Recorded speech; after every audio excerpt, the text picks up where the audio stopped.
Okay, we're good. Okay. Okay. All right. I gotta save this. Okay, move over here. Okay, start recording. Okay, all right, we got it. Here we go. We're starting it. This is it. Sit back, relax, enjoy yourselves, because this is the only Wednesday of this week you're gonna get. Okay, that's how it works. Here it comes in 3, 2, 1. Nickelodeon knows that sometimes you just have to change your socks, your haircut, your underwear. Activate Pac-Man.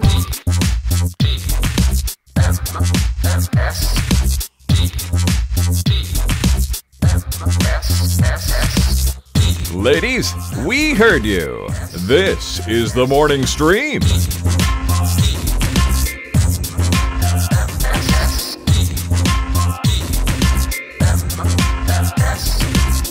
Hello, everybody, and welcome back to the morning stream for April 15th, 2020. I'm Scott Johnson. He's Brian Nibbett. Good morning. Hello. Is it weird that we're halfway through the month? Is that weird? It's a little weird. Halfway through the week and halfway through the month. It does feel weird. I was noticing today we've got a big calendar in our kitchen that we write down like, all right, well, we got to get together with the Masons this weekend, and we got to go, have dinner with the Soviaks on Saturday night, and da-da-da-da. And the entire month of April is just blank. Yeah. Yeah, I know this feeling. It's completely blank. I take that back.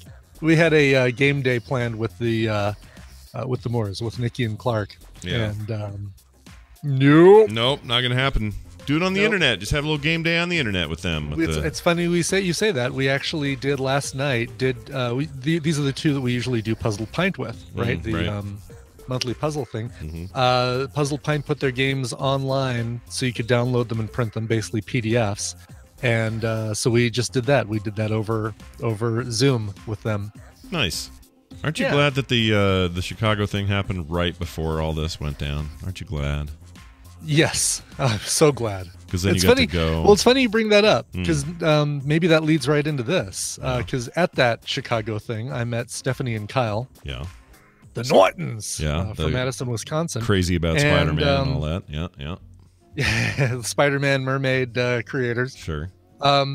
She sent me something that says, if possible. Wrong camera. There you go. There we go. If possible, open during TMS. Oh, we should open this then. Because this is TMS. This is brand new. I've not opened this envelope, so I will pull the tab on it right now. Okay. Releasing the spores of anthrax into the air in my... Yeah. All right. Yeah. There's something that says gift package 1 of 2 on the back. All right. And on the front. Yeah. Oh, this is awesome. Oh my God. All right, it is a drawing of yours truly as the Into the Spider-Verse Peter Parker. You're having senses there, spider senses right then. I'm having spider senses and a photobomb face. That's amazing. And who drew it? Who drew that? That was drawn by Stephanie. That's Stephanie in our chat room. It is fantastic. It is so well done. Stephanie, that's amazing. I didn't know you could do that. Is she even in the chat room? I don't even know if she's in the chat room today. I don't know, but that's really good. It is really, really good. Oh yeah, this is going up on the. That's legit. Hey Stephanie, I'll be waiting for my Mad Max Fury Road portrait coming. I'm sure it just got lost in the mail. I'm sure it's no big deal. It's all right. Yeah, no problem. I think that's only for people who went to Chicago. Scott. Oh, I see. I see. My pint is very puzzled now. No, that's amazing. That's so cool. That's really nice artwork. I didn't know we had another amazing artist in our midst. That's incredible. It's very good. We have many. It's great. Yeah. Well, thank you very much. Yeah, that's true. She'll hear this eventually, and yeah, she's usually in the chat. I don't see her in here today. Usually she is. Yeah. She's gonna come in late and be like, "Hey, everybody, what's up?" Yeah. How's it going? Wait, that was package 1 of 2. So what does that mean? Where's the other package? Where is it? The other package might be the Spider-Man thing, which just arrived. The mask that she made, which might have arrived. I see. Sooner. I see. Well, you can never tell with the mail now. That'd be my guess. Or maybe you're 2 of 2. Oh, I Possibly you're 2 of 2. I doubt it. Hey, what do you think of the idea, this concept that USPS may not be around much longer? What do you think of that? I would be surprised. I think that it would be nice not to get as much crap in the mail as I do, the junk mail stuff. But so all of a sudden Stephanie has to pay $8 to mail this from Wisconsin via UPS or FedEx or something. Well, I agree. don't know. I think we need the mail system, but there's a lot of rumblings going on about chopping it off. I could see them reducing service to maybe 4 days a week as opposed to 6, but Yeah, maybe that's the way to do it. I don't know if that I mean, that cuts costs obviously in the form of sadly, paid hours for postal employees, but Right. The thing is, they need the junk mail because the junk mail is a huge part of the revenue. So right. Yeah. I don't know. I don't know how to feel about it. Is it so? Someone says they'd have to rewrite the Constitution to do it, but where is it in the Constitution that says, "Thou shalt not remove the postal service from its moorings at any time ever"? Does it say that? We will view the postal service from such great heights. Amendment 2. Yeah, there was a thing in 2004. I don't remember what it was, but something in the Bush administration. They did something to the USPS that hobbled it real bad, and I don't remember what the deal was. I am no expert on constitutional law by any stretch, so I don't know what the deal is. But all this talk of no postal service is just a weird conversation we're having. Yeah. It's weird. Some people are saying it's a way of suppressing mail-in votes, because... is that why? Well, of course. Our engine chief wants to not have, potential, all these people signing all these extra votes that, aren't supposed to be voting. I guess so. Oh, yeah, they had to prepay all the retirement money. That's what that thing in 2004 was. There's something passed by the Bush admin. Okay. But yeah, if we're going to get, if there's meant to be more mail-in, so it's just a political thing we're doing? That's all this is right now? Is that all anything is? Yeah, is that all it is? I don't know how accurate that is, but it certainly has the rumblings of that. So that's all life is now. Everything's just a political fart in the wind. Everything's just one left or right. Great. Conservative or liberal. Wonderful. Democrat or Republican. Wonderful. Never the twain shall meet. Yeah. You know what's not in the Constitution? Parties. What's that? Parties. We don't need them.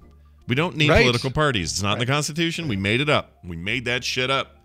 Let's change that, because what are they even anymore? What the hell are they? I can't. Oh, okay, don't get me started.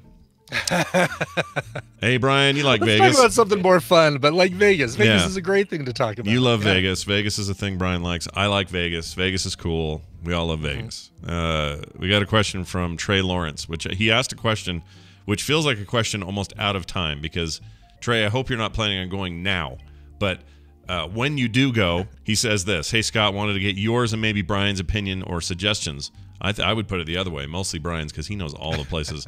"The wife and I are thinking about going to Vegas for the first time once all this coronavirus stuff is over. Wanted to get your suggestion on where to stay as first-timers or in general." So for somebody who's going for the very first time, Brian, and you want them to have the best possible experience, where do you tell them to go to stay? If you want them to really appreciate the second time they go, you send them to Circus for the first time. Yeah, if we didn't like you so much, I know where we'd send you. Exactly. Right, exactly. No, so it's funny. I chatted with him over Twitter a little bit, and as much as Twitter allows you to respond to these things in a couple hundred characters, but top pick, Cosmopolitan. Yeah. If you're going there, if you're staying there, Cosmopolitan's got some of the best restaurants on the Strip are at the Cosmo. The quirky design, the decor of that place is great. It's a little on the higher pricier side. Like you're gonna pay a little bit more for a room there, but you're probably, if you do it right, you're gonna get a terrace suite, which means that you can step out onto the balcony and look out over the Strip or the Bellagio fountains, depending on what side of the hotel you're on. You'll get a beautiful view. It's all things equal, prices, etc. That would be my first recommended place. If that one's a little too pricey, then I would say next level down would be Mandalay Bay, because you've got the greatest pool area in Vegas, in my opinion. Mandalay Bay is very nice that way. Mandalay Bay is nice in general. Yeah. But yeah, I agree with you. So you're going to be paying to go other places, but there are a lot of great restaurants there. So you could just go to Mandalay Bay and stay. But your first time in Vegas, you're going to want to be center Strip, so you can go check out the Bellagio fountains, go up and see the volcano thing erupt at the Mirage. Go over, walk through the Venetian and see the canals. Go over to Pinball Hall of Fame, like all these different things. And if you're center strip, that's kind of the best place to be on your first. Completely agree. That whole zone right there is just rad. Yeah. Just a great place to be.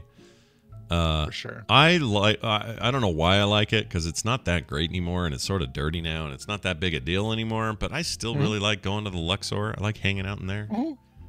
Luxor's gone through such a great, well, it's gone through a de-theming, which is unfortunate because it doesn't have as much of the cool Egyptian. There used to be a river that went around the inside perimeter of the pyramid, and took you through, like, you know, here's the sarcophagus of Tutankhamun, and da-da-da-da, and it was like, you know, all goofy and chintzy and stuff. Sure. And they got rid of that. They got rid of that, unfortunately, but there's still enough in there that's cool, and they've cleaned it up. So yeah, it's nice. I Luxor like it. is not bad at all. And the rooms are cool. You know, I like the rooms. They're neat. They have the weird the rooms slanted are cool. thing. If you get one of those pyramid rooms, though, and this happened to me all the time, you forget how sharp of an angle that window is, and so you go to look out the window and you're like, all right, well, I can't get a whole lot closer because of the angle of that window, and you still go conk and hit your head on because, like, oh, I guess it's further back than I thought. Yeah, it's a weird thing, but I like it in there. I don't know what it is. There's just something about it. The fact that they even did it or tried to do it or said, you know what, it'd be cool, a pyramid building. You've got the esports there, right there. You know, like you can go and watch Ninja play Fortnite or something. Sure. On occasion. That's what. On the rare occasion that Ninja's playing Fortnite at the Luxor Esports. That's true. Or you just watch his stream, which is pretty much all he does is play Fortnite. Right. Exactly. Or that new Valorant game, which, okay, can I say something real quick? Valorant looks really neat. It's Riot's new shooter. It looks cool. I like what they're doing. It seems all right. Seems fun. Seems rad. That is the dumbest name for a video game. Valorant. It really is. Valorant, because hate it. Is it spelled like Valor Ant? Yeah, Valor Ant, like the bravest ant in the land, you know? Like not to be confused with the Instinct Ant or the what's the other faction in Pokemon Go? Oh, the Valor, Instinct, and what is it? You should know that. I don't know that. Flebulon. That's it. Flebulon. Yeah. Mystic. Mystic. There it is. Mystic Ant and Instinct Ant and Valor Ant. Yeah, those are what all my mother's sisters. I call them each one of those. That's funny. Yeah, this is the first I've heard of Valorant. Yeah, it's cool. It's a shooter, and it's kind of a weird combo of, like, imagine if Counter-Strike and Overwatch had a baby. That's kind of what it is. Okay. And that sounds weird on paper, but very much looks like Overwatch, the screenshots and stuff. Yeah, it kind of depends on what part you're playing. Like, the abilities are very Overwatch. The moment-to-moment gunplay, though, feels like Counter-Strike. It's very weird. You don't look down your sights like Call of Duty style. You just sort of, you know, shoot just with a reticule, which is a lot like Overwatch. Anyway, it's weird. Okay. But cool. It seems cool. And Riot's making like 3 games right now that are all coming out pretty quick, and they all seem neat, but their names are terrible. The other one's their card game, Legends of Runeterra. It sucks. Oh no, really? Yeah. Jeez. It sucks. Is it? It's a great game. Like Hearthstone, basically. Yeah, like, is it? It's a Hearthstone kind of game. I mean, it's a card game, but it's very cool. I played it in the beta and really liked it. I think people are going to really dig that thing, and it's going to be a gigantic hit. But it's a dumb name. So, Hearthstone at least has like this cool connected tissue to Warcraft. It's like, oh yeah, the Hearthstone. It teleports me back to my home. And I'm in I feel like I'm in a tavern and I'm playing with these cards on this cool little wooden table. And yeah, but Runeterra, like, what is that? A mobile game I got advertised to on That sounds terrible. Hey, got another. Oh, yeah. So there's your recommendations there. Another quick note. A good friend of the program. We'll probably reiterate it when Nicole's on. But happy birthday to Mark Spagnolo today. Oh, yeah. Yeah. Get another tattoo today. Or I guess since those are probably closed, draw yourself another one with a Sharpie. That's right. Give yourself a splinter because you're all into the wood and whatnot there. That's right. Anyway, happy birthday. Don't know how old he is. I think he's in his 40s somewhere. somewhere in the probably early to mid 40s. Yep, somewhere in the farties. So enjoy that time. That varnish keeps you looking young. He's getting a little grayer, which I like to see. He used to be this handsome little Italian guy. Now he's getting, he's getting the age marks. Anyway, good job, Mark. Well done. And also, we have a listener in the thick of it, meaning in the thick of the pandemic, who would like to let us know how things are going. So we got this from Logan, pronounced, Logoan. Logoan. Anyway, it says this. Hey, stick and ball. You're a ball, I'm a stick. It says, I'm answering the call for COVID recovery stories. My mom, who now lives with us, is going through deep chemotherapy and is immunocompromised. Well, she picked it up in mid-March, and as I am her caregiver, I got it as well about a week after she did. We're both fine now. Our cases were mild, being only sick for about 10 to 12 days each. Ugh. Still pretty long. Only for 10 to 12 days. It's still pretty long, man. Yeah. We're still under quarantine for another week or so. In total, we can't leave the house. For a month. Interestingly, the oddest part of our sickness were our senses of smell and taste. Everything smelled terrible, and everything was too salty or tasted off. The world will right itself in time. Hang in there, guys. Love the show, though. Logoan from Columbus, Ohio. All right, so I heard this too, but the way I heard it is you lost your sense of smell and taste. Interesting. The basketball player here that was the big dummy that was wiping all over the microphones, yeah. He claimed he couldn't taste or smell anything for like a week, and that was weird. That's crazy. I mean, I guess, would you rather have no sense of smell and taste, or everything tastes terrible and everything smells terrible? I don't know, because either way, it's messing with your nutrition. You need to be eating well during this time, and so anything that messes with those senses, those all have to do with eating. That just seems bad. Either way, I would probably rather lose the sense than have everything taste. Then everything smells bad. Yeah, for sure. Yeah, and if everything just was too salty or tasted off, that's weird. I mean, we're all living in our houses. Some of us without toilet paper. How can you tell then if you have the virus if everything smells bad anyway? Right. How do you even know? Yeah, I don't know. Daryl, I guess. Open a window in this place. As soon as we ended Trek Nerd yesterday, Daryl started coming down with something. I don't think it's the virus, but he's got something going on. Yeah. So that's fun for him. And then he spent last night trying to convince me about all the symptoms, and I'm like, no, Daryl. I think I have the flu. I've got the flu, see? And I said, so I don't have a fever. He has this chart, all right? And this chart's fine. Here, I'll show the chat here real quick. Yeah. It's something that somebody created on BuzzFeed, I'm sure. Maybe. It says CDC, but I don't know if they actually made it. It says here, signs and symptoms. Is it cold or is it flu? And then it has a bunch of these things. Fever, aches, chills, fatigue, weakness, sneezing, chest discomfort, stuffy nose, sore throat, headache. And then they have a cold and a flu column. And in those columns, it says whether it's gradual, rare, slight, uncommon, common, usual, blah, blah, blah. None of them say always, which is my whole point. Right. You can get the flu and have nothing but a fever like I did a year and a half ago. None of them say always, and none of them say never. Yeah, so really, it's pretty scattershot. You could have any of those, and it's still, you don't know if it's a cold or a flu for sure. Right. So, Daryl, you're going to be great. We know you're going to be fine. I hope it's not the thing. And he hasn't been out, so unless he was incubating 14 days ago, hopefully he'll be okay. I think somebody licked the DoorDash guy licked his KFC before he handed it to him. Oh, KFC. Ugh. I'm trying to think of something worse to eat during the shutdown. Right, especially if you're low on toilet paper. I can't think of anything KFC should worse. be the last thing you do. We had bulgogi beef last night. Bulgogi beef. Yeah. When we went to the Asian market some weeks ago, we made sure to buy this big bottle of bulgogi sauce, which all you got to do is put it on any kind of meat. Right. Instant Korean barbecue, basically. It's true, and it's so good. I was dying.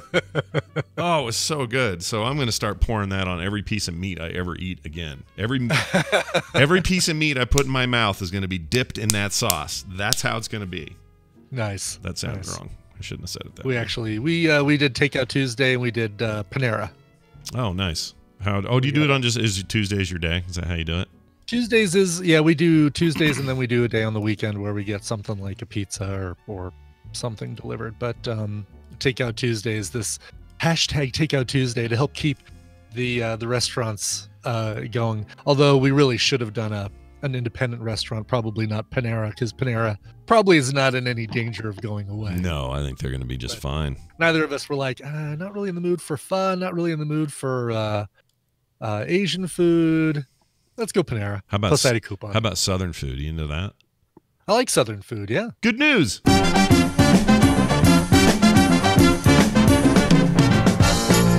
Everybody's favorite Southern food is here now, and his name is Brian Dunaway. Hello, Brian Dunaway. Southern food, Brian Dunaway. Oh, hi, Scott and Brian. Oh, hi. I'm very Southern food. I am fried, crispy, extra, whatever. Extra fattening. What's the most recent thing you've had that was deep fried and breaded? Believe it or not. Okay, so that's a tough question. Breakfast. I had deep fried bacon and eggs. I very rarely eat anything fried, and if I do, it's something like Kentucky Fried Chicken, KFC, and I will take all the skin off, so I just eat the chicken on the inside, which is hilarious because they always ask me, do you want that original or extra crispy? And I always go, extra crispy. It doesn't matter. I'm throwing it all away anyway. Does your it's like your green M&M, your brown M&Ms in the rider, basically. Right, so that you can tell them to do something and make sure. Does your lady partner say, take the skin off, or it gets the hose again? Like how does it work when you're taking the skin off? Is it like do you do it like ritualistic? I usually eat in the bathroom when no one can see me. Okay. So I can't really say. Eating KFC on the shitter. I like it. All right. It's like I'm gonna be in here for a minute. Yeah, leave me alone. Is that a cookie? Yeah. Watch TV, kids. That's funny. Papa's got a brand new bag. All right, we got a caller on the line. Let's find out who's been waiting so patiently. Hello, who's this? Hi, this is Talia. Are you aware of dongs? Yeah, we're aware of dongs.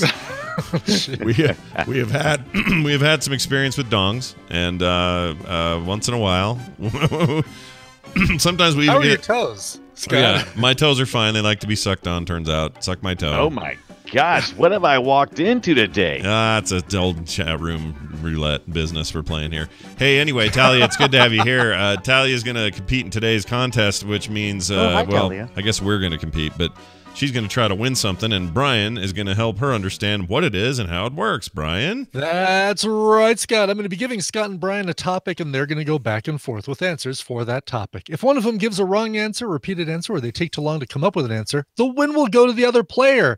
Talia, your job is to predict who's going to come out on top based on the topic. Today, you're playing for a couple more Steam games that you might or might not ever accept from me. We'll see. We'll see if we'll just add them to the stack of ones that you haven't collected yet. We've got Resident Evil HD Remaster. Now, this is not Resident Evil 0 HD. This is just regular Resident Evil HD Remaster. But so still the remastered first game. And Strider.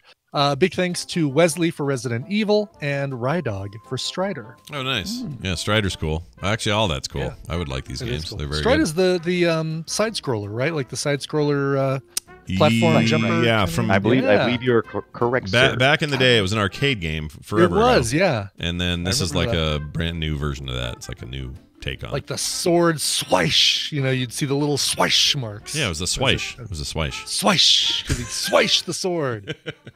All right. Swish. Nice prizes. I like it. It's good. It's not a swipe, not a swish, but a swish. Yep. There you go.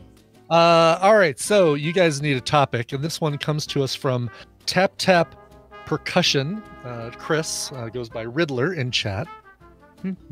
Let's see. Even though you're the cover master, Scott and Brian Dunaway seem to also have an appreciation for music. So, keeping that in mind, there have been many different iterations of the modern symphony orchestra instrumentation. We want you to name the woodwind, brass, and string instruments that are used in a modern orchestra.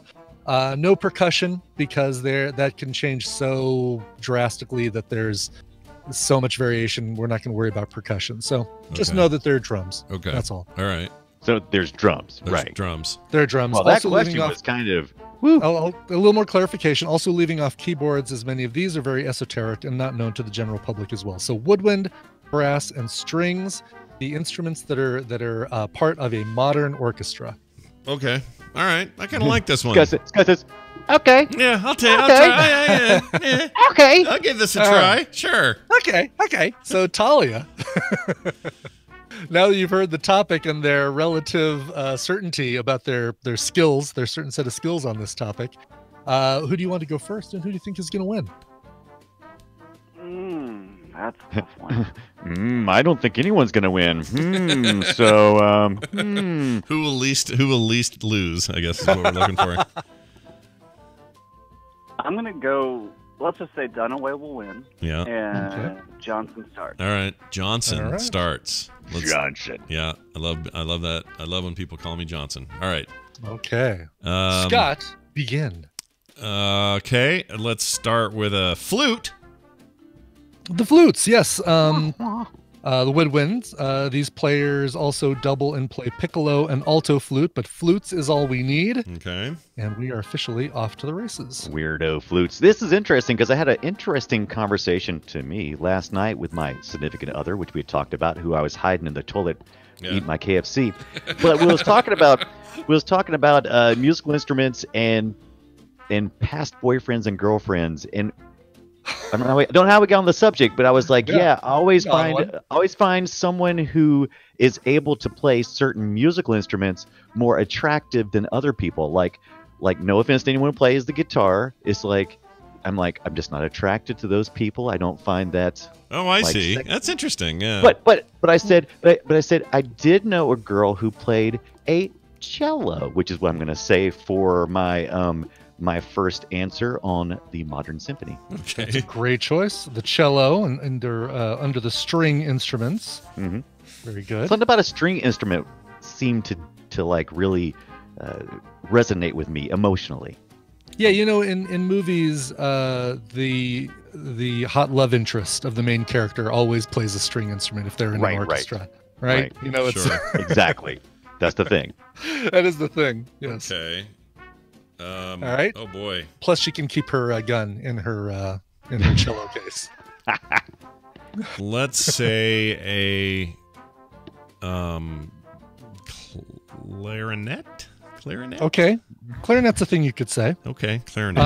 And there are multiple clarinets. All I need is clarinets. Okay. But there are multiple. So the E-flat clarinet, the alto clarinet, and various bass clarinets. But they all fall under the heading of clarinet. Knew a girl in high school named Clarinet, and her parents literally named her after their favorite, because her mom was like in the Salt Lake City whatever orchestra thing. And they named her Clarinet, but she demanded people called her Claire, and if you ever said her full name, she was super pissed at you in high school. She hated being named after that. Scott Arth Mule. Yeah. Anyway, I'm gonna go with what my significant other said. She said that she always found the violin very attractive, also a string instrument. Sex and violins. Interesting. So Scott stays in the woodwinds, Brian stays in the strings. The violin, definitely part of the modern orchestra. You said cello already. Cello's a weird word, right? Because it's like C-E-L-L-O. There's always room for cello in the modern orchestra. C-E-L-L-O. Cello. Let's put some trumpet in there. Is there a Sure, trumpet? let's put some trumpet in there. Okay. Let's put a little trumpet there that goes there. Absolutely, yeah. Variants include the flugelhorn and the cornet, but trumpets is all we need. No, interesting. I did not know any girls in high school named Flugelhorn. That would have been good. Oh, really? Flugelhorn. No flugelhorns. Now we've moved into the brass section. All right, so if we're gonna go into the brass section, we might as well trying to remember the last time I went to some local stuff, and we have a small orchestra in that, and I kind of know what some of the people are playing. And so I'm going to go with the tuba. Tuba. That was my next one. Big ass brass. The Tuba, absolutely. Big ass brass. Absolutely the tuba. All right. Tuba. There's something called I hope this isn't the same thing. Now that it just hit me that maybe this is the same instrument with a different name, but I've heard of the bassoon. Bassoon. You're a bassoon. Bassoon, absolutely one of the woodwinds. Very different from any of the other woodwinds we've named. So okay, good. You're safe with the bassoon. The bassoon. All right. And I always am going to go back to the string instruments. Once again, not as sexy, but kind of cool. And if you don't have a percussion, you're probably going to have that bass in there. Yeah, Right? That's right. It's technically called the double bass, but the bass is one of those. Sometimes an upright bass, probably not an electronic bass or electric prefer bass the in a modern orchestra, but upright bass or double bass for sure. Can't believe you cut us off the legs with the percussions because, whew, I know. Well, they didn't. I just don't want you to say timpani. Yeah, Right. nobody wants to say timpani. Unless you're a timpani symphony. All right, let's go with the. I don't know if it's in it. I don't know. It's more jazz thing. But how about trombone? Trombone in there? And trombones. There's 76 of them in there, as a matter of fact. 76 trombones. No, that's based on a song. There's no such thing. It is based on a song. Yes, the trombone's part of the brass section, and that's my brass. Right. so that one goes. That's what Riker, Will Riker played the trombone in Star Trek. He did. Yeah. He certainly did. Yeah. All right, There's Brian. a couple of them I keep thinking of. I'm just like, would they be there? I don't recognize any of them, but I don't listen to a lot of bigger orchestras. Not recently, anyway. Oh. And there's always like special guest backed up by an orchestra, Right, and I'm thinking. All right, I'm gonna go with the instrument I played Okay. in the marching band. I'm gonna go with the saxophone. Saxophone. Brian dips his toe into the woodwind area. Yeah. They're only used in specific situations, but they do appear in modern orchestra from time to time. Damn, So. I thought maybe that was my win. Nope, saxophones indeed are in modern orchestras. Who was that guy that was always on Letterman? Who played Not this? Clarence Clemens, was it? No, No, it was you're- No, like part of the Letterman band. no. He was a regular. No, he would come in all the Oh, time. David Sanborn. David Sanborn. Yeah. I thought you were thinking of Bill Clinton. I used to be. I don't think he did it on. I think he only did that on. Arsenio Hall. Yeah, Arsenio Hall. Right. What happened to that No, show? David Jeez. Sanborn was great, man. All right. What have we not done here? Crap. I know. You've That's got- what I'm thinking. I'm It's getting funny. I kinda think tight now. you've got 2 instruments left in each section. Really? When brass and strings. Yes. Holy crap! Yeah. I already did bassoon, right? Yeah. No, you didn't do it again. Really, that's all we're down to? Mm-hmm. Okay, I have one in my head, but I think it's part of percussion. It's part of drums, but I don't know for sure. Sure. Well, we'll find out. All right, this might be Talia's win. Tambourine. Mr. Tambourine Man! Tambourine. No, you don't Damn have Stevie it! Nicks performing the Aw. tambourine as part of your orchestra. Ever? Really?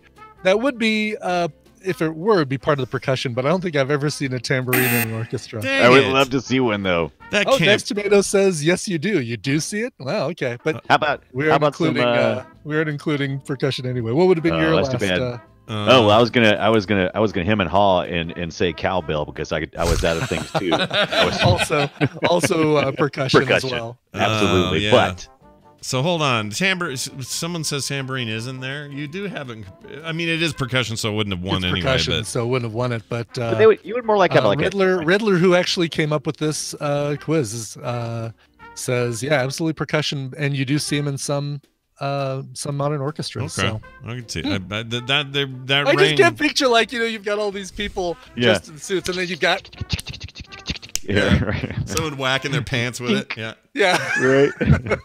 freaking. Now I got a question. Was piano Yes. part of it? Because I seen it. Well, we said at the beginning no keyboards, so Oh, piano okay. would I'm sorry, normally missed be that part. part of it, but keyboards. That's a good point. You I should kept have said thinking of- piano. I kept thinking of Brian. electric keyboards when you This think is one of keyboard. those Oh, that turned out to be about order again. She picked the right order, and that's how. Yeah, that's yeah. why Brian Absolutely. won.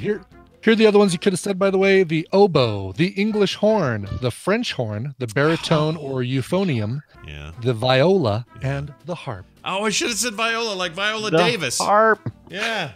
What was I thinking? The harp, dude.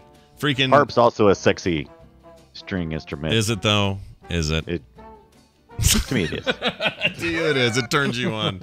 All right, here's this. Winner, winner, chicken dinner. Congratulations, Talia. You won these games. They're very good games, and I'm happy you won. They're the very best games. Yeah. They're good games. They're the best you can expect. How do you feel? Believe me, I know these games. They're the very best games. They're the best games. Do you feel good about your win today? How do you feel?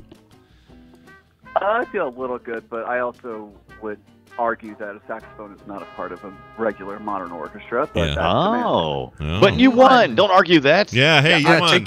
Take it up with Riddler in the chat room. Yeah, he's your guy. Yeah, give him crap. Well done, though. All you got to do is email Brian, coverville@gmail.com. He will hook you up. Congratulations. I will. All you have to do is email me. Let's see if you do it this time. Oh, did she not do it last time or something? She had the games that we wanted to give her before, and I said, okay, well, here's a couple other options. Do you want those? And I never heard back. Oh, you never heard back. You might not. So I don't think she liked those, but she'll like these. Resident Evil and Strider are fantastic. Yeah, they are good. I'm in the middle of playing Resident Evil 3 right now on stream, and it's killing me. It's just murdering my soul. Brian Dunaway, always a pleasure. This weekend, he and I and Brian, the other Brian here, and Randy will be getting together for another episode of Film Sack. Can't remember what we're doing. Do some Space Jam. Oh, Space Jam, that's right. Space Jam. We're jamming it in the space. My first time ever watching Space Jam. It'll be my third, I think, and it has there's lots to say about this weird animation live action combo from the 90s that's still, for a lot of 90s kids, it is like their favorite thing ever. Oh yeah. And we're gonna talk about that and everything else to deal with it. And that'll be this weekend on Film Sack. Brian Dunaway. All right. Well, off to the toilet, eat my KFC. All right, See you guys enjoy. later. All right, double down. Bye. All right. Get it? Because they have the double down. Get it? They have the double down, right? Yes, the sandwich between two big pieces of chicken. Let's see if this does a harpsichord count as keyboard. It does, doesn't it? Harpsichord. I wouldn't have. Because that's keys. It would count as a keyboard, yeah. Okay. And I don't know how frequently those are in. I think probably are. It depends on the need, right? Like if you got a pit orchestra that's doing a play, then maybe they'll need it for stuff. What's a laser harp? The Wraith in the chat says laser harp. Laser harp. I love the sound of that. That sounds so cool. Harpsichord Imagine is what Lurch used to play, right, on the Addams Family. Yeah, that whole thing. Yeah. Yeah. But a laser harp is a cool idea for like a futuristic thing where the lines of the chords. I think we've seen it. We have to have seen it in. Is that a thing? I think it's absolutely a thing. It might even be real. Oh, what? Like as far as a real instrument, not just a sci-fi instrument. Oh my gosh, you're right. Look at this. Yeah. Electronic music user interface with lighting, with laser lighting. Mm-hmm. So you trip the and lasers. basically because you block the light, and that triggers the photocell. I've never heard of that. That's so cool. Oh, look Captain at Chipper this. just put a video of somebody playing the Tetris theme on a laser harp in the chat room. That is rad. Look at this. Midrin, you thinking about the theremin? It's a little like theremin, kind of, Yeah, because you're just kind working of, with air. Right? I would assume this DJ that I'm looking at right here the lower you go, the different pitch you'd get. Like I assume that that's the way it works, but that's neato. Didn't know that was a thing. Had no idea. Cool. That's rad. Oh, Jean-Michel Jarre plays the laser harp. Of course he does. Freaking weirdo. He's so weird. I haven't heard that name in about 20 years. Jean-Michel Jarre. Yeah, I used to kind of be into that stuff back in the day. Yeah.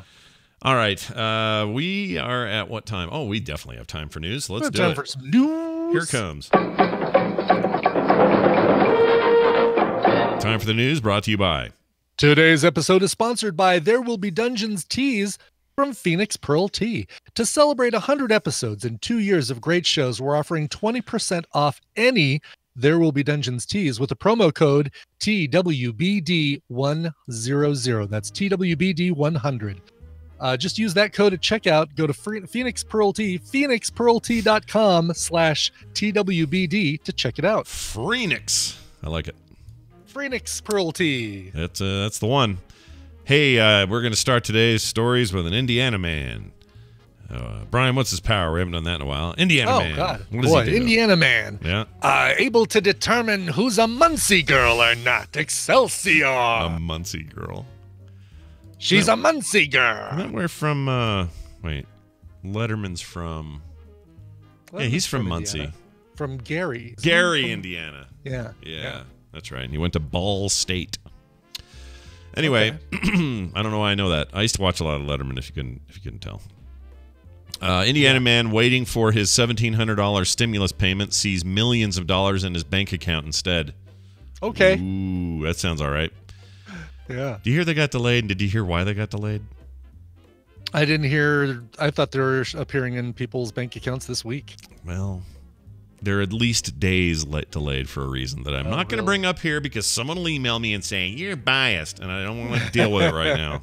But there's a reason, and I'll tell you off air. A couple of people in our chat room have gotten theirs. Oh, have they? Have you already gotten them? Does it have...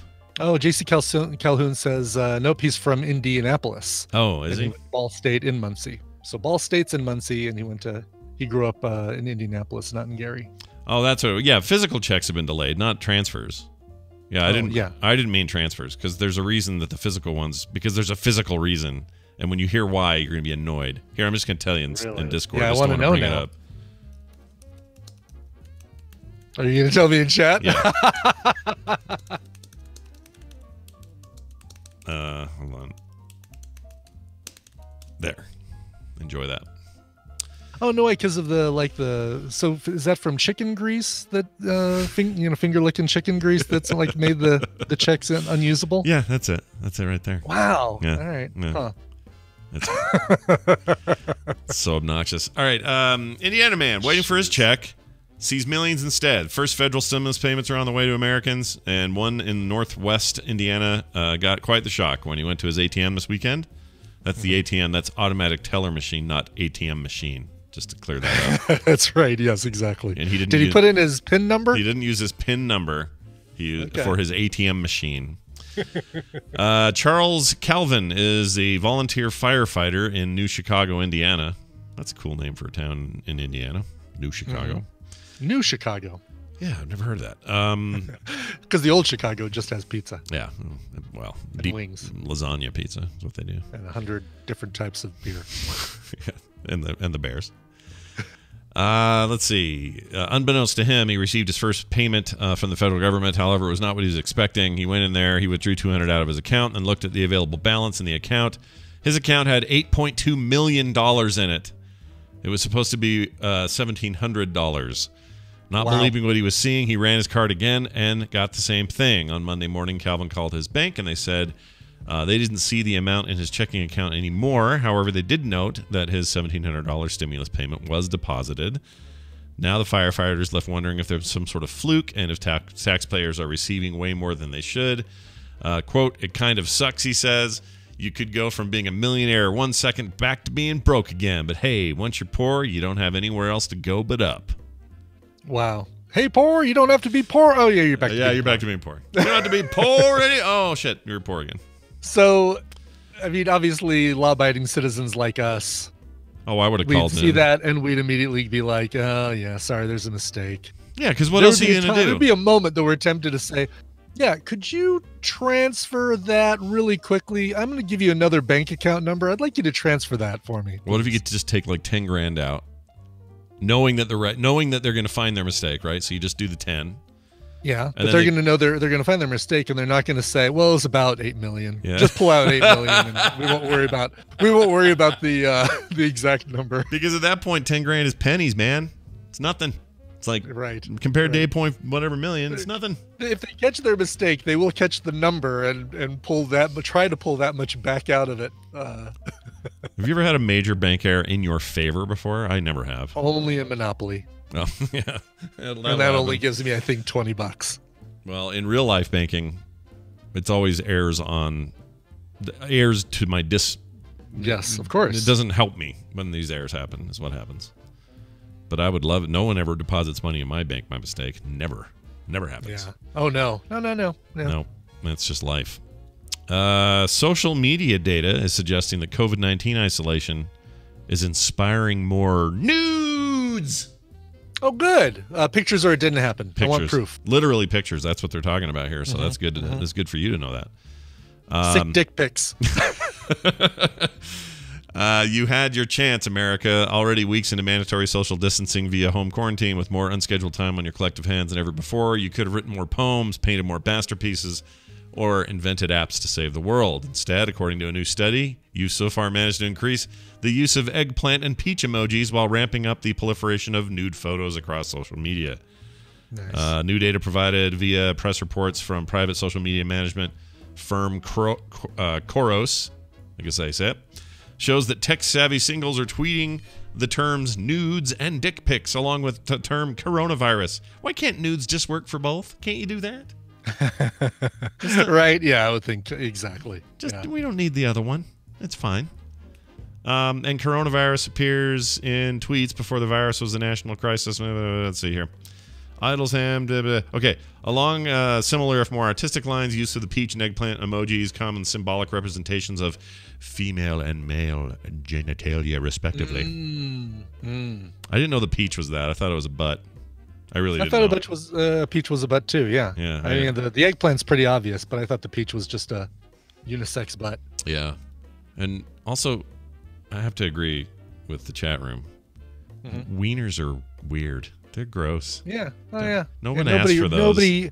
No woman is saying, boy, I sure would like to see a picture of a wiener right now. Yeah. I mean, someone probably does, but very few. Very few. Very few. Very few of you are sitting around going, you know what I could use right now? A big ding dong. Right in my eyeballs. Right. Anyway, let's see. It says these two emojis continue to rise in April, with the peach seeing its tree shaken at least 46% higher than usual. Oh, somebody just sent me one, actually. Look at this. Oh, never mind. My Pokemon Go Plus just caught a Squirtle. I thought that was a nice dick pic. I never did hear back from the naked lady in Canada that sent me those that nude email. That was back when you used emails for that.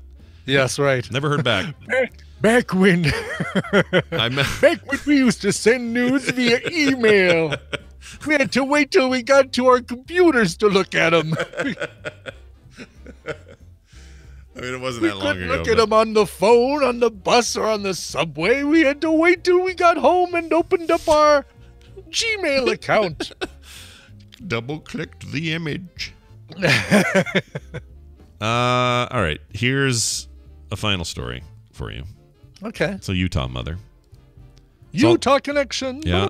I should probably play that. I have it now. Let's do it. Here we go. Utah Connection. Utah Connection.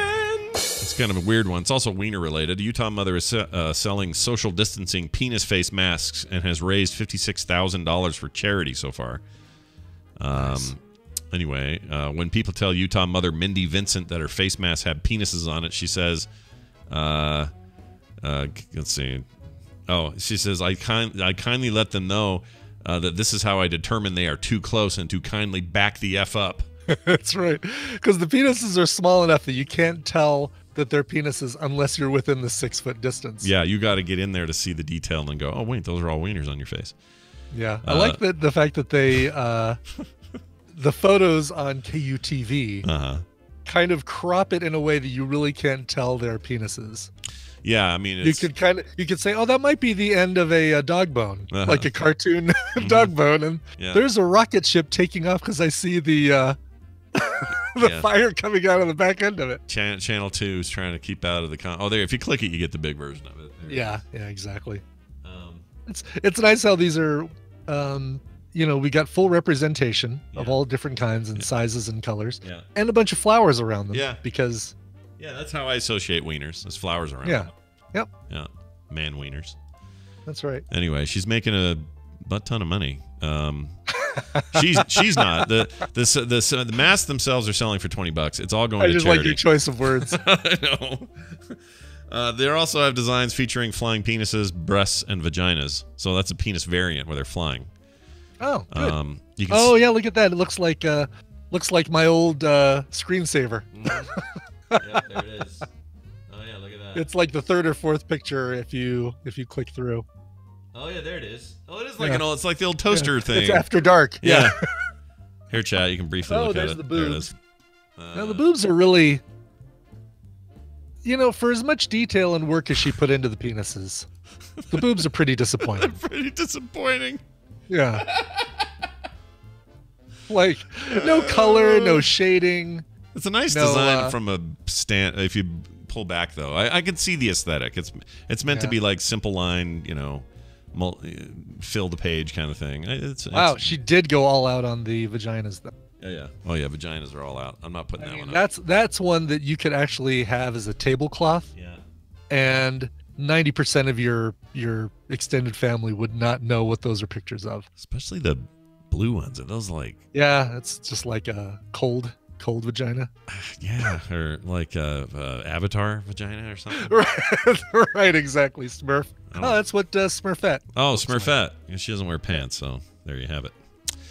All right, that's it for today's news. We'll save this other story for tomorrow. We are going to take a break, a musical break. When we come back, Tom will be here with a little bit of tech news. We'll be talking to Nicole about recommendals and stuff like that, so stick around. Let's do a song first. What do you got? Well, I've got something that comes out on Friday, a brand new album called The Remains of Sunday, put together by Alec Lytle and Them Rounders. He's going to be doing a live stream with the full band performing songs from the album also on Friday at 5 p.m. on YouTube. So Alec Lytle, ALECLYTLE, and Them Rounders. You can find them on YouTube and check them out and watch this live stream as he releases the album. We have an advance of one of the songs you're going to hear on this album. By the way, in finding these guys, I also found that they do a great cover of the Talking Heads' This Must Be the Place. So fantastic discovery courtesy of... Great. Now, are you excited for the Black People Friday shopping? Let's play Pac-Man.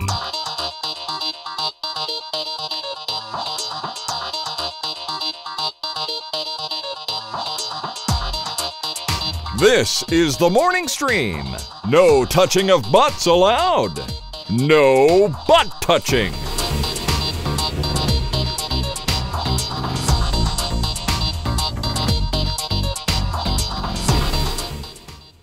Oh, hello. That was muted. Oh, hi. Hi. Hi. I was all Once again, back announce Alex Lytle of Them Rounders with The Mountain from their upcoming album, The Remains of Sunday. It was really good. I liked it a lot. Very Mumford and Sonsy. Oh, yeah. Sonsy. Yeah, that's a way to look at it. Reminds me of that, never remember the name of the guy, but did that song in the intro of that movie you saw when you came out to Utah that time. We watched, was it Heavy Fighting Metal? Oh, what was it? Steel, Real Steel? Real Steel, and they had that great song at the beginning, and I never remember the name of it or the name of the guy who sings it, but every time I hear it, I love it, and it reminded me of that. Anyway, it's good stuff. All right. Cool. Let's now continue ever forward. Okay. And get our good pal Tom Merritt in here.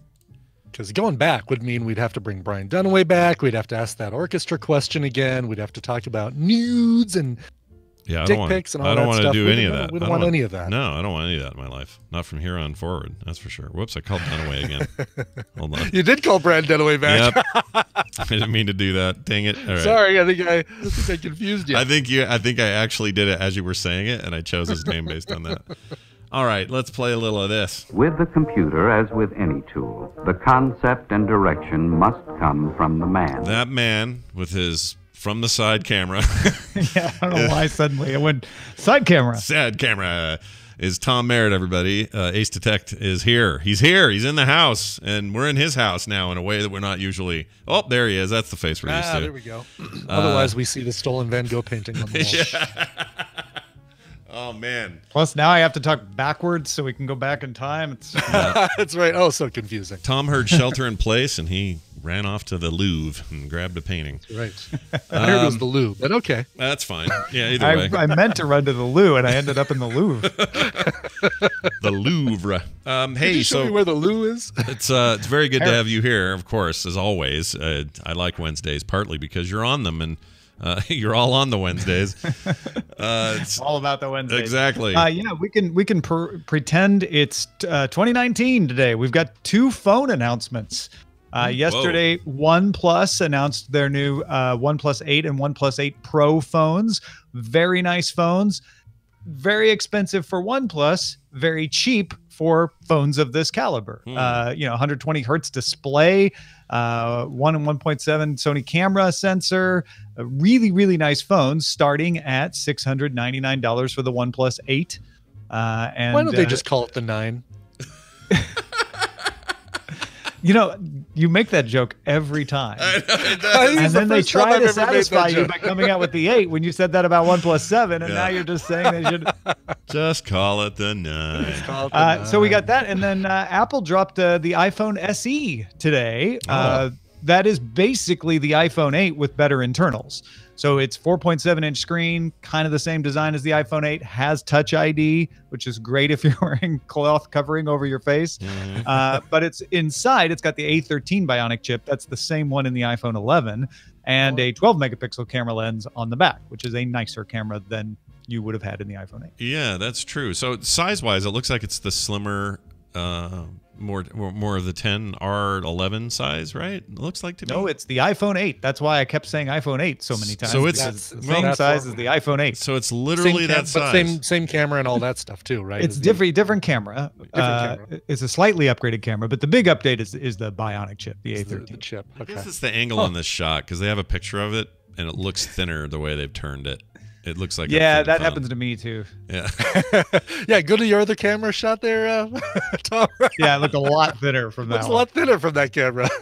Well, it seems good. That price is really good. That's cheap. That is. Yeah. And seems like a pretty decent phone for that price. So nice to see them. I guess some people really liked the old SE because it was even smaller. It was the iPhone 5 size. Right. So there's already a few grumblings of, but I want a cheap, small iPhone. It's still small for a 4.7-inch screen. Like that's still small considering. Yeah, I guess you know what I'm thinking of. I'm thinking of the Plus my wife has. It's definitely bigger than this thing. That's why this seems weird to me. And if you had the iPhone 8 Plus and you're thinking of that as the iPhone 8, that would explain it. Because the iPhone 8 Plus will still be sold. This will swap out the iPhone 8 from the catalog. Not in all regions, but in some regions, you'll still be able to get the 8 Plus. I think there's still people that want a tiny. I mean, there's always somebody, right? But actually, there's still people I know that want an 8. We put Tristan's girlfriend on our family plan. Shh, don't tell anybody. But she specifically wanted an 8. She did not want the newfangled. No, I get that, but see that one's bigger. I'm talking about people with like the old 5 size. Who wants that still? Who wants that? Nobody wants that, right? Who wants that? Nobody wants that. People are refusing to admit that in your own chat room. People are refusing to admit that $399 is cheap. Oh, it's put next to the word iPhone. Why? Yeah, exactly. Yeah, if you could, that's cheap by all smartphone standards. Pretty. I mean, there are cheaper phones out there, but they are not even close to this level of phone in most cases. You get a Cricket or at least they are. Well, you can get some Motorola's. Yeah, they'd all be Android phones, of course. But right. Like so, and the older OnePluses, what you would have called the 8, the OnePlus 7. Yeah, what people are thinking of, I think, when they see that number and they think, it's a lot of money. It's because they're used to going in and just signing up for a contract that means they don't pay $400 up front, and that's still true of this. But I think it's hard when you see new phones. And there are cheaper phones. They're just they're not in the same class. But even when you look like a high class phone or a higher end phone, and you go, "Oh, that's $800 something. Geez, that's a lot." Well, it's always been kind of that. They just get subsidized. Like I guess my point is, it's if you're looking at the raw price, unlocked, no contract. Just get it, buy it as if you were buying a computer, for example, and not doing payments. They all seem expensive. Like I'm just saying, if OnePlus had come out with a $399 phone yesterday, everyone would have been raving about how cheap it was. Yeah, exactly my point. And that was a better way of saying it. So thank you for doing that after I talk forever about a bad example. But that's awesome. $399. Get it, have it, go for it. And those other ones sound nice. It does feel like 2019. Phone announcements. Phone announcements, right? We had a live phone announcement yesterday. Of course, we just had Apple drop this one at 11 a.m. Eastern today, but still, new Apple phone out there. Yeah. It's a little taste of the olden times. Do you think we're going to get so any of these guys like Samsung or Apple, they always have their events and their stuff, and they get up and they do their stage presentations and that. One would assume that we'll still get a bunch of those this year. It'll just be Tim Cook by himself. OnePlus did one yesterday, yeah. Oh, they did that as a stage thing. Yeah, I didn't know that. There wasn't anybody in the audience. Yeah. But they still got a stage and they had a live stream. Yeah. I kind of want to see it just to see how it feels, you know? Like, I don't know why that's fascinating to me. I just want to know how it feels to... It feels weird. It feels different. Yeah. You know, there's no two ways about it. Yeah. There might be two, but there's certainly not three. You reminded me of a dream I had last night, but it's so dark, I don't think I want to tell this story. I may have to tell you off air. It's a little dark. Well, no, you know what? I'll tell you because it was just a dream. It was a dream, and it doesn't mean anything. So I'm a little nervous, but please. So this is what happened. Speaking of the COVID thing, I'd heard last night somebody was saying somewhere in the range of 26,000 possible deaths so far, and that the counting's not entirely accurate, but that was right around where we were in the U.S., and it was a pretty gnarly number. And unfortunately, I kind of went to bed with that number in my head. Mm-hmm. And in my dream, subconsciously, I guess, I remembered that when I did the BlizzCon stage thing, there were about 26,000 people in that hall when I did it. Mm-hmm. And in my dream, I'm up in front of everybody doing the thing in the hall for BlizzCon, and suddenly everyone fades out of the... How dark is that? How weird is that to have a dream like that? That's pretty gnarly, right? That's a stress dream for sure. Yeah. I don't like that. And given that I have done many a Current Geek Film Fest episode where you were obsessed with how many people in the movie were dead, it doesn't surprise me that would be your dream. This doesn't shock Tom at all. Like, I will, if you sit Scott down in front of anything made in the 30s or 40s, I cannot help it. I see that movie and I go, if this film, if movies were accurate to who's here still, it would not only nobody would be in the shot, it'd be empty, but there'd be nobody holding the camera because they're all dead. They've all died. they're all dead. And I don't know why that's so fascinating to me. But you know what it is? It's because happens when I read a Shakespeare play too. I realize he's dead. Yeah, and it's because you capture it. It's because of this. In film specifically, you captured all this movement and life. Right. No, it is different. It's just a weird thing I know it's a me thing, but I can't help it. My brain's weird. I don't know why I'd think that way. Anyway. Hey, hot tip, and not great for comparison's sake because it's a temporary situation. But and now I've lost who said it. Oh. Someone pointed out that the Pixel 4 is on sale right now. Oh, Greg for Walkman. Oh. The Pixel 4 is on sale for $499. Wow, that's so cheap, Brian. That Tom. is cheap. That's so cheap. Oh my gosh, how are they selling it that cheaply? I mean, that really is. I mean, that is a better phone than the iPhone SE. That is actually a great phone for that price. There's no three ways about that. But I don't know. It's fun to play in this sandbox. No, but look, if you're looking for a new phone, that's a great bargain. Yeah, Pixel 4 is great. Not a good sign for the sales of the Pixel 4 that they had to slash it. Well, does that? I was going to ask. Do you think that's a sign of Pixel 4 sales, or is that a sign that the 5's on the right around the corner? It may be that the XL is the one that's selling. Although you can save $300 on the XL too, so that's they're just trying to move some units, I guess. Speaking of Pixels, I'm always tempted, just this tempted. I don't know why. I just always think about it, and there's no reason I should do this, but I always want to get that Pixel Chromebook that they make. It's too much money. But I like it's the aluminum one I'm talking about. It's too much money. Chromebooks. I don't need a Chromebook, but for some reason I'm always tempted by the Pixel Chromebook thing, and I don't even know if they still sell it. You're tempted by the Pixel 4. This thing's nice. Oh, look at you! Cool new shiny tech. Oh, you've got one. Yeah, I did not pay. I paid more than $400. Hold it out of his Mr. Mitzelpick portal there. Tom's got access to all things. at arm's reach. Yeah. I don't know how he does it. How does he do it? We could say to Tom right now, hey, how's your George Foreman grill? And he could reach somewhere. That's the problem. That ruins the magic trick if I take requests. That's I can't true. Do that. That's right. true. Yes, exactly. It has to be just all of a sudden. Oh, you mean has this? to appear to be out of nowhere, right? No wonder Schwood does shows with you. He's just trying to get inside and find out how this is done. It's impressive. Oh man, that guy knows magic. Yeah, he knows. He knows what's up. All right. Well, this is great. Later today on the Daily Tech News Show, I'll be on there, and we're going to be talking more about these announcements, plus other stuff in the world of tech. I'm very excited about it. Tom, anything else before we go? Huge thanks to everybody who has picked up my novel Trigger in the Pilot X universe, starring Pilot X and his timeship Verity. If you have read it, please review it. One of the best ways to help an author is to leave reviews. Goodreads, anywhere, but Amazon in particular is a good place to boost sales because so many people buy things on Amazon. So a bunch of people have reviewed it, and thank you for that. And really, really, really, really appreciate it. So just go to Tom's new book, Fleetpet.com. I'll take you right to the Amazon page. I think that that's a great idea, and I recommend doing it. Tom Merritt, everybody. Ace Detect on Twitter. We'll see you later today. Bye. Bye now. Bye-bye. Bye-bye. Bye-bye. Bye, Burnham. All right, Brian. Now is the time to talk about entertainment. Oh, good.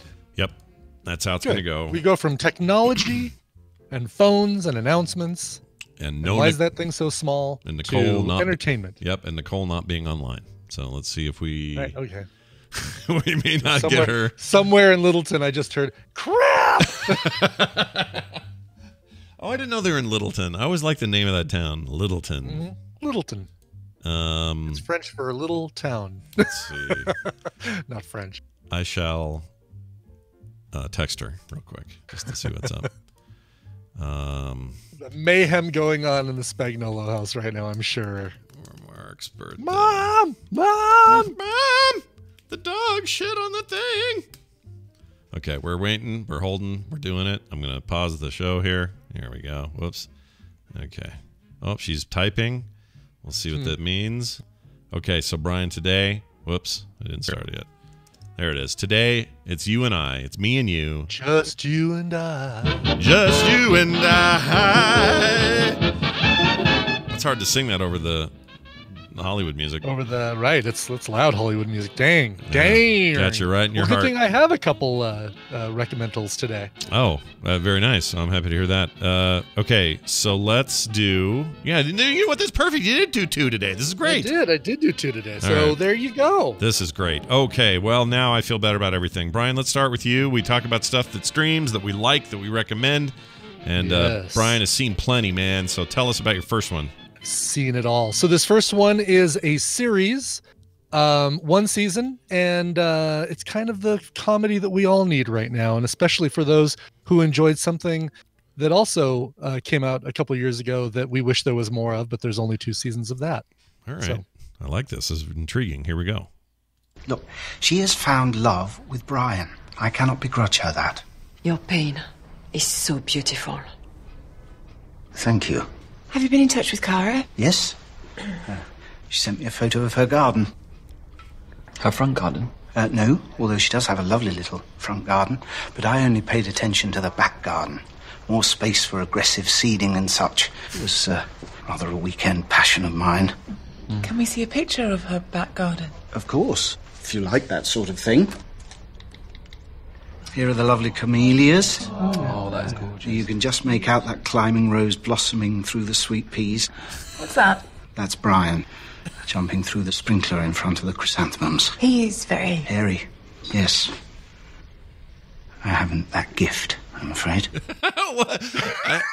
I have no idea what this is. 0, but I like it. So one of the voices you heard there is Phoebe Waller-Bridge. Why am I forgetting her name? Phoebe Waller-Bridge, right? Waller-Bridge. Yeah. Phoebe Waller-Bridge. Yeah. This is another one of the shows that she wrote called Crashing. And it's about a group of people who are almost squatters in an old abandoned hospital. Like they're using it as apartments. About a dozen people living in this hospital, taking up wings and stuff like that. Sure.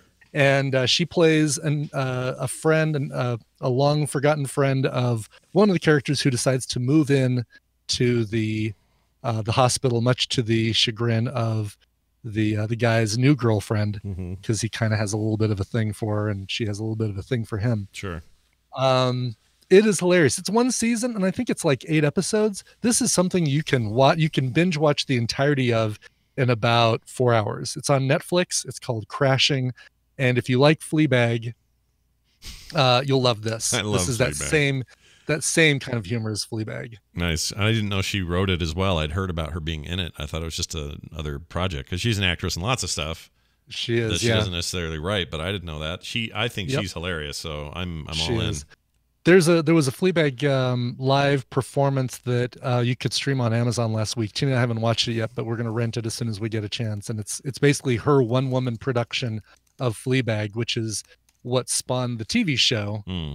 And I find her completely hilarious. I think she's great. Is it, so that mean, wait, so was this originally like a BBC thing and Netflix just has it, or is Yes. it? Okay. Yeah, it was a BBC thing. Netflix picked it up, and I think there was an attempt at an American version of the show. Yeah, there we go. Ken Kipper found a link to it, but it's nothing. I don't know if it's really about the same thing as the BBC one, the British one. Oh, I see. Yeah, there we go. It's no, the one on HBO is a Judd Apatow thing. And it has nothing to do with crashing the British TV not related. Oh, that's too funny, because now we have two crashings that are unrelated. And we have two crashes that are unrelated. Those two movies, Crash and Crash. Right, Crash and Crash. Yeah. Only 6 episodes. 3 hours. You've watched it all. You've laughed, and you can move on with your life, and you'll probably find it absolutely hilarious. All right. So I'm into it. So check that out. All right, give me your number 2 here. Number 2 is a movie, and a little bit of a cheat here because we spent $5 to rent this thing, but it's something that we've wanted to see, and it just appeared on rentals, and it's time to do a little renting. All right, a rental mental. A rental menkle. All right, here it is. Bill was right. You love people like me. What are people like you?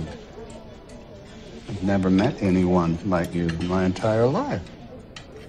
Broken people. I don't think you are broken. I know you are a man of conviction. A person who knows the difference between what is wrong and what is right. Try to remember that your relationship with your father also helped to shape those parts. He helped you become what you are. That's the Mr. Rogers deal. That's exactly what it is. A Beautiful Day in the Neighborhood, now available to rent for $4 or $5, depending on where you get it, Amazon or Apple TV or whatever. It is such a sweet film. And what I really, really like about it is that it would have been so easy for Tom Hanks to do a parody of Fred Rogers' voice. Yeah. Hello, children. How are you today? You know, that sort of thing. Kind of the thing that we've always heard. And Sure. the parody of that voice. But he just figures out how Mr. Rogers communicates and acts that, as opposed to trying to sound like Fred Rogers. Oh, I like that. It is such a sweet film. And once you see it, you realize why Tom Hanks was nominated for Best Supporting Actor and not Best Actor for it, and won, of course. Sure.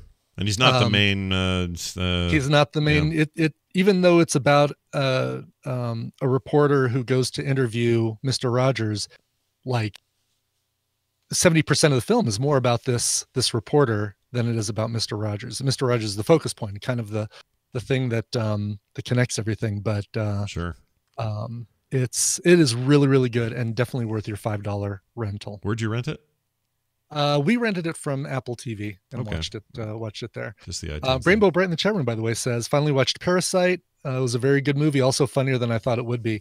Yeah, Rainbow Bright is fantastic.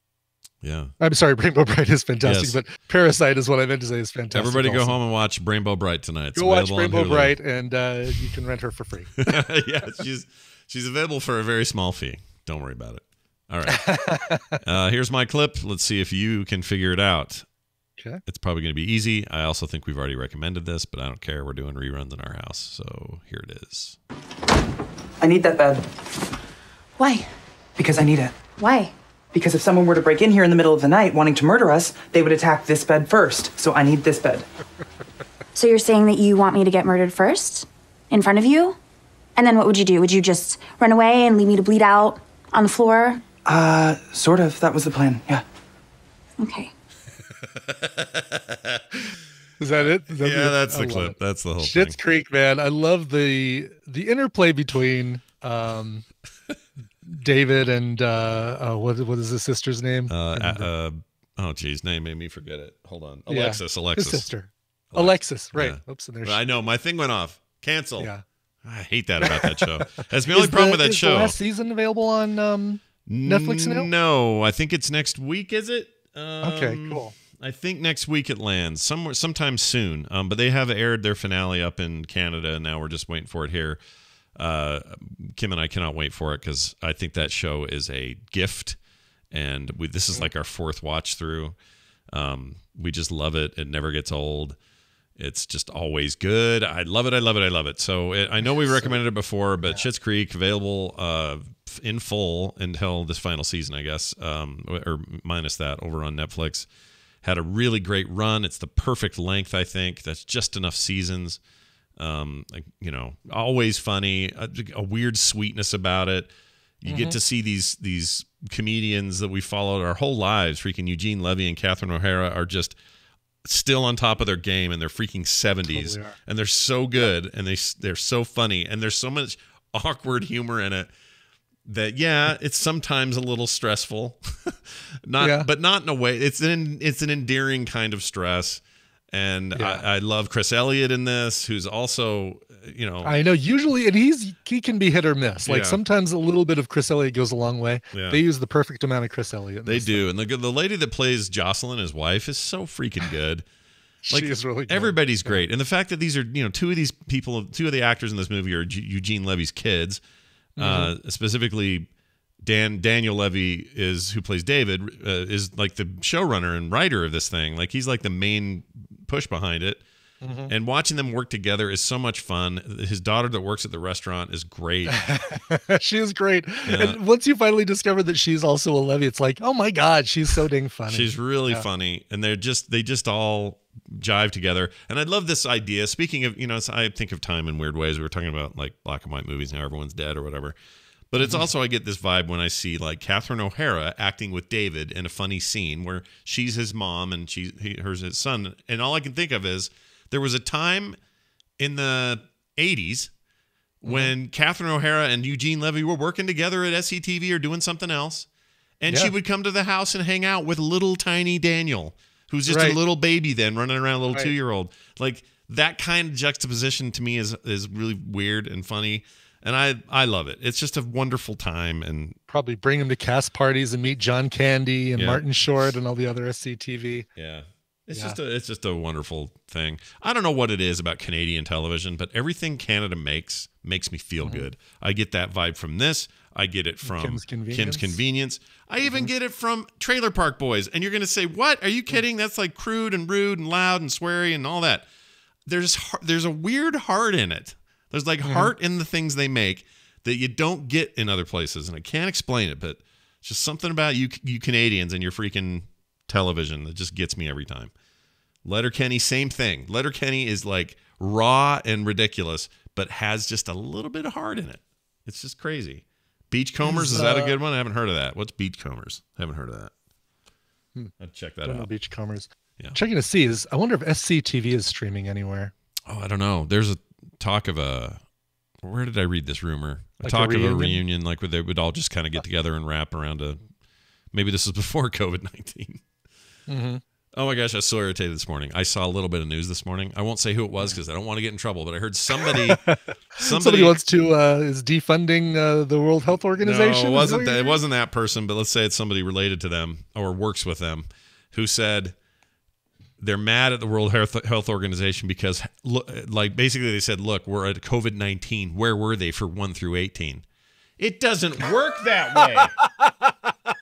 It doesn't work that way. There really wasn't any good character development until episode 19. Until COVID-19, that's when you really see some great acting and great performances. These aren't sequels. I'll just tell you who it was. It was Kellyanne Conway. And of course, all those idiot reporters didn't call her on it. But how do you say that with a straight face? She did not really. Did she really yes, she said that out loud. Where were they for COVID's 1 through 18? Yeah, she's like, we're already up to 19. Where were they for the other ones? Like justifying the thing. Like, are you kidding me? And are people dumb enough to buy that? And then my brain went, yes, they are, Scott. Sometimes they are that dumb. I couldn't believe it when I heard it. I was like, are you kidding me? I gotta stop. I've been on a news fast, so some of these are hitting me hard when I see them. It's like, oh yeah, right. Everyone's dumb. I forgot how dumb this is. We're so dumb. Back on the fast. All right. Let's be done with the show here. I have a Scott Plays. I guess we got to hear it. You want to hear it? Let's, because this'll end with a happy No. Yeah, this will take that stuff out of my head. So this comes from Jamie, of course, and he this is from my first I did part 2 yesterday. But this is the first part of my playthrough of Resident Evil 3. John Jagger's hanging out with me, so you'll hear his voice a little bit. And well, you know what you're going to get, so enjoy. That was almost a Jill sandwich. It was almost a Jill sandwich. No, not now. Not now. Oh, shit! Oh, shit! Oh, shit! This seems bad. Probably gonna want to use your... Get off there, Francine. Go in the room. Oh, shit. Shitty. Shit. I hate this game. I hate it already. Die, you piece of shit. What? Did I just jam that in my pants? I did the thing. Get off of me, a-hole, butthole. Oh, go. Run. Okay, run. I didn't know. Oh, there's 2 of them? F this. Go down, you big, fat, disgusting monster turd. Shit. Oh, die, you ignoramus. Shit. Oh, they're so jibbly-jobbly. Jibbly-jobbly? Yeah, where they like... I'm sick of these damn jibbly-jobbly zombies. Whoa! You dick. Run! I thought I could stab him. Dude, did you know he was going to be in there? Damn it. Oh, shit. I'm turned around. Run, you dumbass. No. You might want a shotgun. Oh, that was a good Go down, Rufus. Shit. I'm going to shoot him in the penis. Oh! What is she seeing? Oh, shit. What is it? No. Get the gun out. Oh. Ew. Oh, dude, that is sick. That is bullshit. Get the gun out, you shithead. That's bullshit. Gosh dang it, you piece of shit. Get off of me. Oh. No. Get it. Shit. Oh. Open the door. Frick. Oh, shit. Oh, I wish that was Jill's actual reaction to bugs. She just keeps letting out little farts.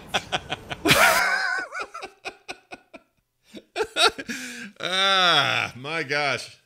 All right, look, if you think that's great, and maybe some of you do, then come here on Tuesday nights and be scared, okay? Because my gosh, that game, seriously, Brian, it's just it's more jumpy. Like Resident Evil 7 is jumpy, but there's also a lot of really unsettling things in it, right? It's just scary and weird, and it's like creepy. Resident Evil 2 remake was a kind of a mix of the 2 of those things. This thing is all jumps all the time. Just wrong moment. Oh my gosh, there's a guy in my face. One of the worst. In fact, they just put the clip in the chat. One of the worst moments in this game for me was a dude in a shirt showed up and just scared me so bad. Just because he comes around the corner, I'm watching it now. Yeah, he scared me so bad. Oh my gosh. So lots of jump scares in 3. I never played 3 in the first place either, so I'm not prepared for any of this stuff. But anyway, do they have the same voice actors as they did the original release? No, they redo all that stuff. That's too bad. Yeah, all these got redone. I mean, the one with the best terrible voice acting was always 1 anyway. From 2, old school 2 and forward, they always got better. But if they were ever to do the full 3D treatment of this thing, kind of the way these have been remade, and did that with 1. It would be great if you had a button you could click or an option you could turn on that would just be the old ass dialogue versus the new stuff. Jill sandwich. Jill. Yeah. Barry. Like, you just have so much fun with it. Jill. See? Oh, wait, Jill. we got to test it. Hold on. Let's see if you're Jill. still on. Okay, give me one more Jill. Jill. Okay, now we'll do Jill. Jill. That's a little closer. Jill. Because it takes longer. Jill. Jill. Jill. Jill. I heard 4 is next, Dice Tomato. I heard that's the next remake, and then 8 is being made, and 8 will surely make me poopy myself. So, wow, looking forward to that. All right, thanks for enduring that, Brian. Tell me about Coverville today. That's today. Yeah, Coverville. Twitch.tv/Coverville today, 1 p.m. Mountain Time. We're going to be doing a tribute to John Prine, who passed away last week due to coronavirus, and a tribute to, not really a tribute, a birthday cover story for Richie Blackmore of Deep Purple and Richie Blackmore's Rainbow, who turned 75 yesterday. It's still with us, Richie Blackmore. Nice. And contributed to that horrible William Shatner Rocket Man album that he released a couple of years ago. So you'll hear a track from that featuring Richie Blackmore. Nice. I like that. Yeah. Tune in today. 1 o'clock? Is that when you do it? 1 o'clock, 1 p.m. Mountain Time, twitch.tv/Coverville. Excellent. In the meantime, folks, if you like what you hear today, consider supporting us at patreon.com/TMS. If you're looking for anything else, we're over at frogpants.com/TMS. We'll be back tomorrow with a usual Thursday lineup, so tune back in then. We'll now leave you with a song that Brian has prepared. Brian? We will. This one goes out to another Brian. Might be the hairy Brian that jumps through the garden. Hey.